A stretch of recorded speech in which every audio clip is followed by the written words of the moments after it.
नमस्कार, प्रणाम। मैं राम समाधिया एक बार फिर से हाजिर हूँ एक और सच्ची क्राइम की घटना के साथ में। उम्मीद है कि आप सभी लोग अच्छे होंगे, खुश होंगे, स्वस्थ होंगे और सभी का होली का त्योहार त्योहार अच्छे से खुशियों से जो है सभी ने एंजॉय किया होगा। उम्मीद है कि आप सभी की जिंदगी में यूं ही हमेशा खुशियां बरकरार बनी रहें।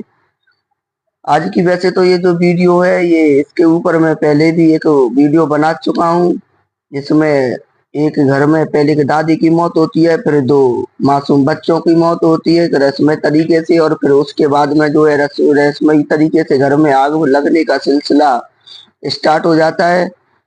तो अभी उसमें जो है पुलिस ने खुलासा किया है उस घटना के बारे में, और जो है असली जो गुनहगार था उसे भी अरेस्ट कर लिया गया है। वैसे तो खैर इस पे मुझे वीडियो कल ही बना देनी चाहिए थी, लेकिन मैं माफी चाहता हूँ। मैं भी एक्चुअली गांव गया हुआ था होली पर, तो मैं इस पे कोई वीडियो बना नहीं आ पाया, क्योंकि हमारे गांव में एक्चुअली सिग्नल थोड़े ठीक नहीं आती है, नेटवर्क इशू रहता है। खैर, अभी से शुरू करते हैं। यदि आपने चैनल को सब्सक्राइब नहीं किया हो तो प्लीज कृपया करके चैनल को सब्सक्राइब कर लीजिएगा। ये जो राजस्थान के चुरू जिले के अमीरवास थाना, इसके इलाके में गांव पड़ता है भैंसली गांव। यहाँ पे दो मासूम बच्चों की और एक बुजुर्ग की मौत रहस्यमयी हालत में हुई थी। जब वो सुबह उठे तो उन्हें बस खांसी आई, उसके बाद में उल्टी हुई, और जब तक वो हॉस्पिटल पहुंचते उससे पहले ही उनकी मौत हो गई। और सेम पैटर्न में तीनों की मौत हुई कुछ दिनों के अंतराल में, यानी कि 28 दिनों में कुल इस एक ही घर में कुल 3 लोगों की मौत हुई थी। अब जब ये मौत का सिलसिला खत्म हुआ तो फिर उसके बाद में यहाँ पर जो है आग लगने का सिलसिला शुरू हो गया। अब इन कारणों का पता लगाने के लिए मृतक बच्चे गर्भित जिसे दफनाया गया था। एक्चुअली में हमेशा जैसे गांव में एक परंपरा होती है, हमारे गांव में भी है कि जो बच्चे होते हैं उनके जो है उन्हें उन्हें जो है दफनाया जाता है, उन्हें जलाया नहीं जाता। तो यहाँ पे भी यही था कि जो गर्भित था उसकी उम्र में जो 5-6 साल थी, तो उस बच्चे को जो है दफना दिया गया था, और बाकी दो को जो है उन्हें जलाया गया था, उनका अंतिम संस्कार किया गया था। तो खैर उनका तो पोस्टमार्टम होना संभव नहीं था, लेकिन जब मृतक बच्चा जो था गर्भित जो दफनाया गया था उसके शव को जमीन से बाहर निकलवाया गया। खैर पहले उसके लिए भी एसडीएम से जो है परमिशन ली गई, फिर उसके बाद में परमिशन मिलने के बाद में जो है इसके शव का पोस्टमार्टम कराया, और उसके बेसरा की जो है एसएफएल में परीक्षण के लिए जो है जांच उसकी कराई गई। और जब उसकी रिपोर्ट पुलिस को मिली तो उससे पुलिस की थोड़ी सी बड़ी बेचैनी हुई, उसकी बड़ी और बड़ी उसे हैरानी हुई, क्योंकि जो इसके जो जांच में जो सामने आया उसके अनुसार बच्चे को जहर दे करके मारा गया था। अब पुलिस के सामने जो है सवाल था तो यही था कि बच्चे को जो है जहर दिया गया था, तो आखिर वो कौन था, फिर गुनहगार कौन है। तो जब इसकी फिर जांच हुई तो पुलिस ने जब जांच शुरू की तो धीरे धीरे करके इसे पता चला कि जो मृतक जो बच्चों का जो पिता था भूप सिंह, वो पहले एक मेडिकल की दुकान चलाता था, मेडिकल स्टोर। पहले इससे पहले भी मैं आपको बता दूं कि जो इनकी जो मौत हुई थी तो इस घर में 3 मौत हुई थी, और वो 28 दिनों के अंदर ही 3 मौत हुई थी। जो लास्ट मौत हुई थी तो वो 28 फरवरी को अनुराग की हुई थी, और 13 फरवरी को गर्भित की हुई थी, और 31 जनवरी को दादी जिनका नाम था कस्तूरी देवी उनको हुई थी। तो इसके बाद में जब इसकी जब तहकीकात शुरू की तो खैर जब पुलिस गांव में आई तो सबसे पहले पुलिस के ऊपर भी जो है हमला किया गया।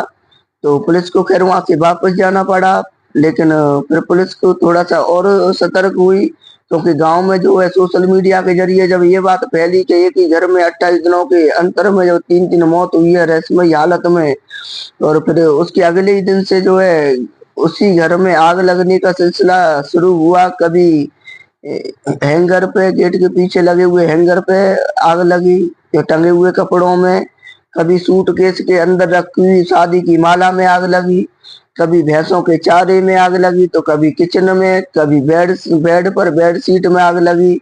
और ये सिलसिला जो है ऐसे ही निरंतर चलता रहा। तो उसके बाद में जो है पुलिस को शक हुआ, उसे कहीं न कहीं ऐसा लग रहा था कि जो भी आग लग रही है सोडियम के ज़रिए लगाई जा रही है।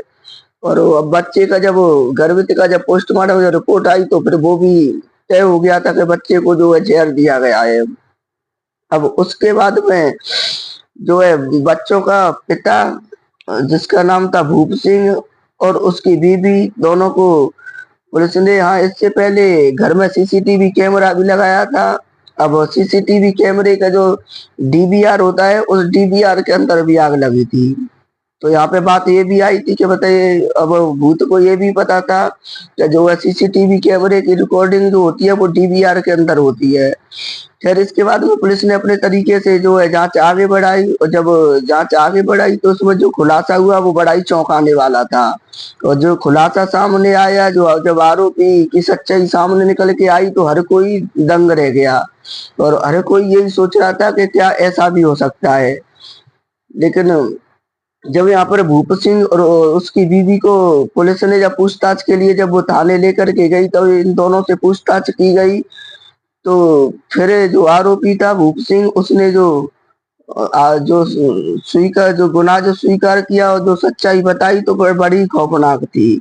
और इसमें जो पुलिस को जो शक हुआ उसकी वजह भी थी क्योंकि जो भूप सिंह था इसकी पहले गांव के बाहर एक मेडिकल स्टोर था और मेडिकल स्टोर से पहले एक हॉस्पिटल में बतौर कंपाउंडर जो नौकरी भी कर चुका था। तो पुलिस को इस पर शक भी हो चुका था कि एक मेडिकल स्टोर चलाने चलाने वाला इंसान और एक हॉस्पिटल में जो है कंपाउंडर की जॉब करने वाला आदमी उसे जहर की भी अच्छे से नॉलेज होगी और उसे सोडियम के बारे में भी नॉलेज होगी। तो जब इन दोनों से पूछताछ की गई तो फिर खैर मीडिया में ये रिपोर्ट भी आई थी कि पति पत्नी ही आरोपी हैं और दोनों को अरेस्ट कर लिया गया है। लेकिन खैर बाद में जो है पत्नी को पुलिस ने ये बोल करके घर भेज दिया था कि अब आपका कोई यहाँ पर काम नहीं है और जो है भूप सिंह को थाने में बिठा करके इससे बोला गया पुलिस ने बोला कि अब सच्चाई आप बताओगे या फिर जो सच्चाई है वो हम आपसे निकलवाए। तो जब सबूत सामने रखे गए तो फिर भूप सिंह भी टूट गया और फिर जो उसने सच्चाई बताई वो बड़ी खौफनाक थी। पुलिस पूछताछ में सामने आया कि भूप सिंह को अपनी पत्नी के चरित्र पर शक था और इस शक से उसे उस शक की वजह से ही उसने गर्वित और अनुराग जो उसके ही बच्चे थे लेकिन उसे हमेशा यही लगता था कि मेरी बीवी का किसी और के साथ में अफेयर है और ये बच्चे उसी के हैं। इसलिए वो जब भी अपने बच्चों को देखता तो उसे यही लगता कि ये किसी और के बच्चे हैं और इसी वजह से वो कहीं ना कहीं उसे अपने मन में अपने ही बच्चों से जो है उसकी नफरत इतनी ज्यादा बढ़ गई कि उसने अपने ही दोनों बेटों का कत्ल करने की योजना बना ली। खैर वो कत्ल कत्ल तो अपने दो ही बच्चों का ही करना चाहता था लेकिन उसे तीसरा कत्ल जो अपनी दादी का वो करना ही नहीं चाहता था। लेकिन उसे सिर्फ इसलिए करना पड़ा उसने सिर्फ इसलिए किया कि ताकि उसके ऊपर कोई शक ना करे और वो इसे सिर्फ एक ऐसी घटना के रूप में इस हत्याकांड को जो है दिखा सके कि जैसे लोगों को ये लगे कि इस घर में कोई जादू टोने टोटके या भूत प्रेत का मामला है। तो इसलिए सबसे पहले इसने 31 जनवरी को अपनी दादी कस्तूरी देवी को खांसी की दवाई में जहर दे करके मार दिया। वो खांसी की दवाई लेती थी इसे इस बात का पता था तो उसने रात में उनकी खांसी की दवाई में एक जहर मिलाया। खैर उस जहर का मैं नाम यहाँ पे नहीं बताऊंगा। और उसके बाद में इसने 13 फरवरी को गर्भित को और 28 फरवरी को अनुराग को जहर दे करके मार दिया। अब हत्याओं की घटना को छुपाने के लिए और गांव के लोगों से सहानुभूति प्राप्त करने के लिए आरोपी ने अपने ही मकान में सोडियम से आग लगाना शुरू कर दिया और जब ये 28 तारीख को इस घर में आखिरी मौत हुई थी और उसके बाद के अगले ही दिन से 29 फरवरी से ही इस घर में जो है आग लगने का सिलसिला शुरू हो गया था। अब ये आग और मौत तंत्र मंत्र विद्या से होना बता करके सहानुभूति भी इसने लोगों से प्राप्त कर ली और पुलिस ने मकान में जली हुई चीजों को जब्त कर परीक्षण के लिए जब एसएफएल भेजा तो फिर आज खुलने के डर से आरोपी ने परिवारों के लोगों को उकसा करके पुलिस टीम पर ही हमला करवा दिया। खैर अभी अरेस्ट कर लिया गया है। अब जो भी इस पे देखते हैं कि इस पे जो है क्या इसे क्या सजा मिलती है, ये कोर्ट में जो भी निर्णय होगा आगे इसके बारे में मैं आपको जरूर बताऊंगा।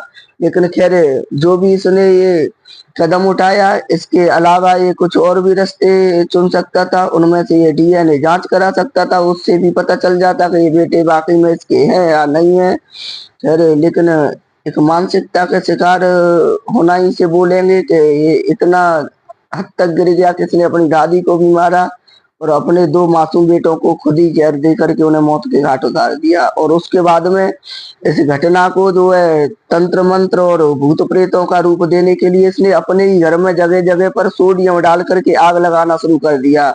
सोडियम एक ऐसा केमिकल होता है जो कि हवा और नमी के जैसे संपर्क में आता है तो फिर वो आग पकड़ लेता है।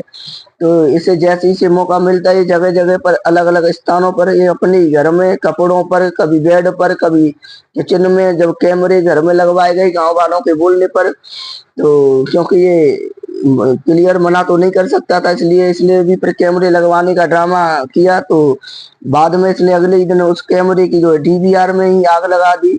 कभी पशुओं के चारे में आग लगाई, तो कभी कपड़ों में आग लगाई, ताकि सभी को यही लगे कि इस घर में जो है भूत प्रेतों का वास हो चुका है, कोई तंत्र मंत्र विद्या का प्रभाव है। खैर, अब पुलिस ने इस आरोपी को पकड़ लिया है और इसने भी अपने गुनाह कबूल कर लिए है और उम्मीद है कि इसे कड़ी से कड़ी जो है सजा भी होगी। तो आज इस कहानी को यहीं पर समाप्त करते हैं, कल फिर से मिलती है एक और ऐसी किसी सच्ची घटना के साथ में। तब तक के लिए जय हिंद, जय भारत।